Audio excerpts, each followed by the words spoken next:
আসসালামু আলাইকুম। আশা করি সবাই ভালো আছেন। আলহামদুলিল্লাহ আমিও ভালো আছি। গত ১ সপ্তাহ ধরেই আমার কোয়েল পাখি ডিম দিতে শুরু করেছে। মাশাআল্লাহ পাখিও হেলদি, ডিমও হেলদি দিচ্ছে। ডিমগুলি আমি যত্ন সহকারে রাখি দিচ্ছি।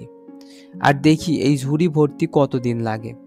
ডিমগুলি বেচার চিন্তাভাবনা আছে আর কোয়েল পাখিও বাড়ানোর চিন্তাভাবনা আছে। পাখিগুলোর মধ্যে ১০টা পুরুষ পাখি আর ১২টা মহিলা পাখি আছে। এর মধ্যে সবাই ডিম দিচ্ছে এমন না। কিছু পাখি এখনো ডিম দিতে শুরু করেনি। আশা করতেছি সবগুলি খুব তাড়াতাড়ি ডিম দিতে শুরু করবে। আমার পাখিগুলির মধ্যে যেহেতু পুরুষ পাখি বেশি, তাই এই ডিম দিয়ে বাচ্চা ফুটানোও সম্ভব।